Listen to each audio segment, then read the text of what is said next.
We use this term collective West. Do you think that where we are now, that's no longer a term we can use? Yeah, maybe it's time to toss that term aside. I was never a really big fan of it, but you could see it because again, the West spoke and acted as a single entity until pretty recently, and of course, Trump has maybe certainly it's changed it for the time being, but he may have done enough damage through his two, especially the second term, that it's just never going to be put back together again. One thing is he's created a kind of a permanent uncertainty. It's just that there used to be this belief that no matter what, the U.S. was there and always was going to be leading the so-called rules-based international order.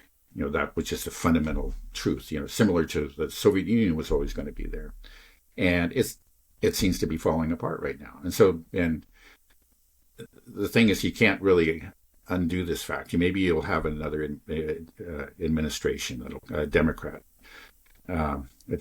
administration that'll come back in power in the U.S. and will, reverse a lot of these policies and try to reestablish the so-called collective West. But there will be doubt in everybody's mind. It's just like it is no longer that certainty, that kind of undeniable fact. It used to have a reliable the certainty of a mountain. That mountain's always going to be there, right? It just now that it just might not. It was gone. It's going to come back. Who knows? Okay, the Democrats are here for 4 years, but maybe J.D. Vance will come back at the end of that and will abolish it. That just changes the whole dynamic. Right. Yeah, we use the term collective West, also international rules-based order. Are those terms now antiquated, or should we be using new terms? Yeah, what's well, the world we live in? yeah, that's true. I mean, it's just like you could use it just certainly 6 weeks ago or even 4 weeks ago, and right now it's, I, you don't hear it. I mean, it seems like the last time I heard it was when the organizer of the Munich Security Conference, he broke down in tears. He actually, when he was breaking down in tears, it's like he was crying about the loss, the collapse of the international, the rules-based international order. That's what he was saying when he was crying. And so he saw the death of it right there. So that's where we can pinpoint it. That guy crying, that's when it ended. Yeah, That's yeah, when it ended. yeah. So what do we say we have now? What if it's not? This was my whole life. That's what Yeah. we had. This was the collective West rules based international order, and now it seems like that's not what we have anymore. Is it? Do we Yeah. just say a multipolar world? I mean, Well, it's not just we're in this transition phase, yeah, right? we're That in it's like between. I think we're just inevitably going to end up in a multipolar world. That's just the reality, and that was the trend.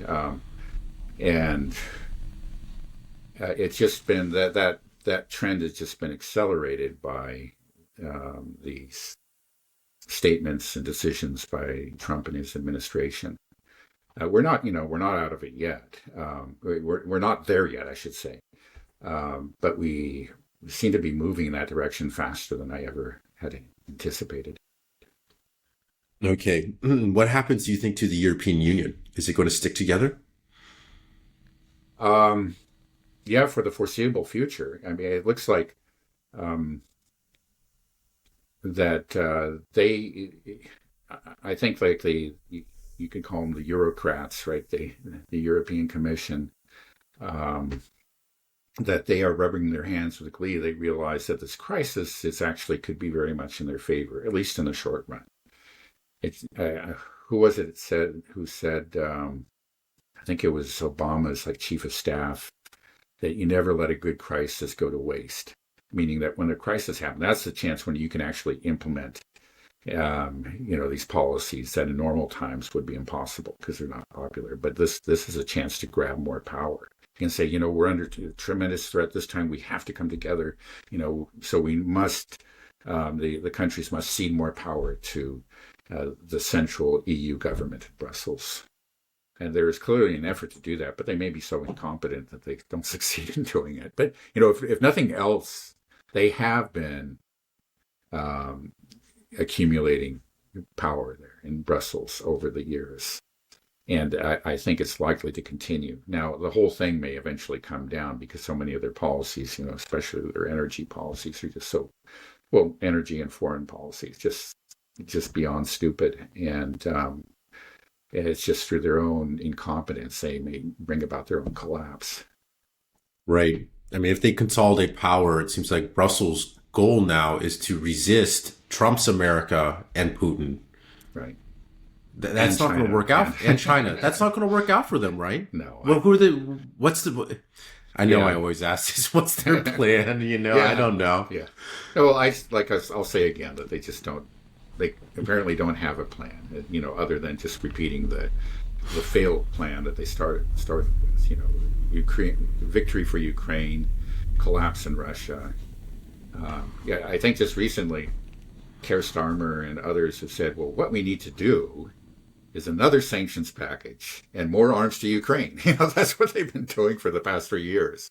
And it's just beyond belief that they think that this is going to they kind of keep on pressing that or banging on that button again and again and again. And they're just incapable of stopping and saying, wait a second, maybe this isn't working.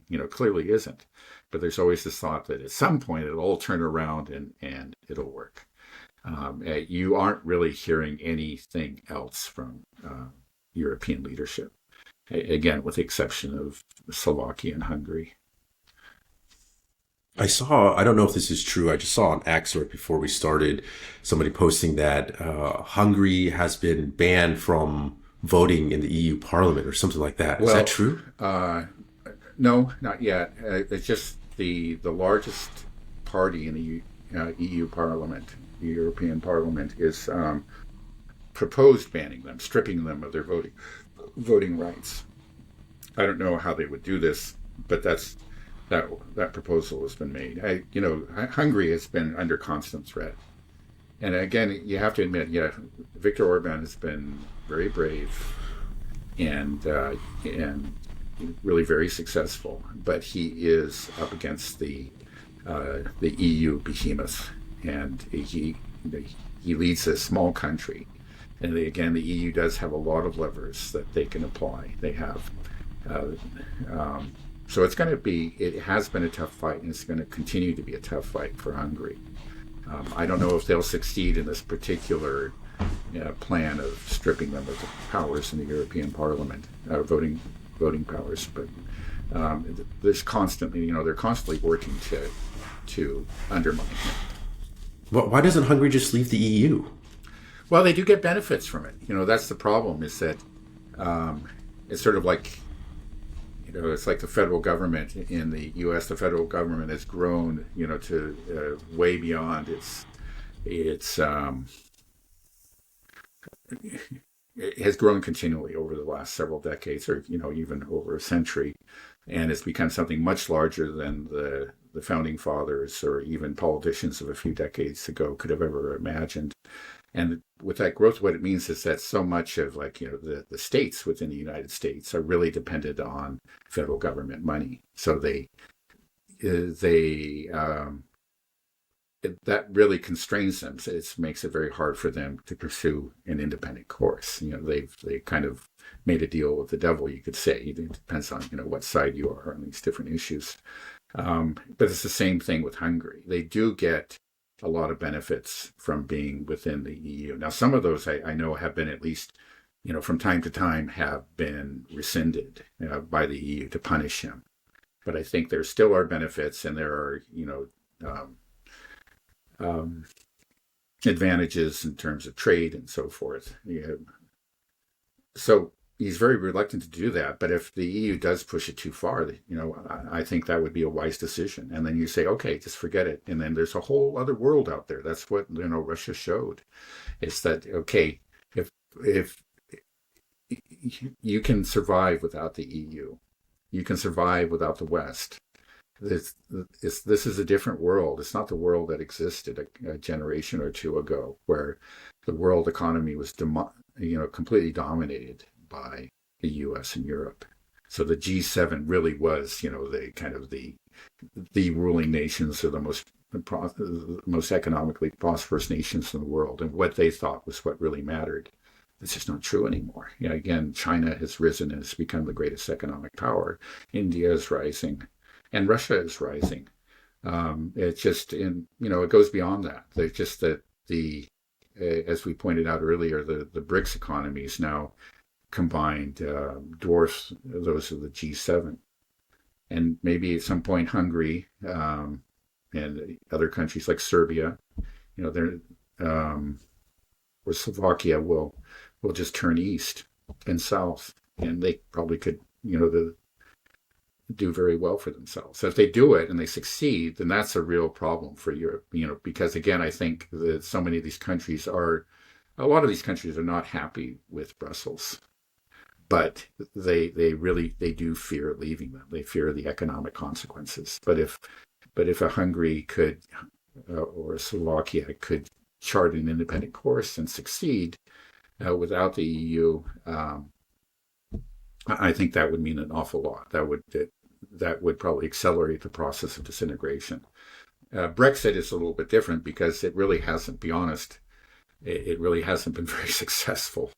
I think the problem in the UK is that the government itself was not really in favor of it.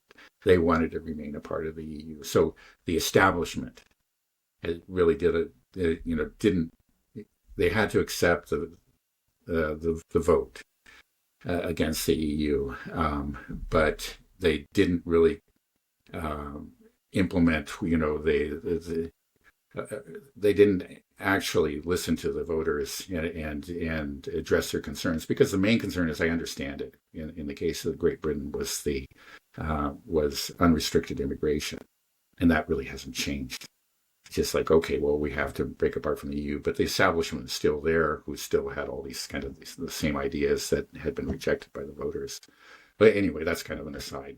But I could see Hungary, like under Orban, it would be something different, because there the establishment is truly independent and sovereign, and they could chart an independent course. It'd be interesting to see, if they strip them of their voting rights in the European Parliament. I mean, it's like, come on, what are you doing here? What is this democracy we're speaking of now? Right. It's I a think joke. it would be wise, because it's just that you constantly have this, the threats of, you are giving Brussels all these various levers that they can push, and you're constantly under threat from them, and you're constantly having to modify your behavior,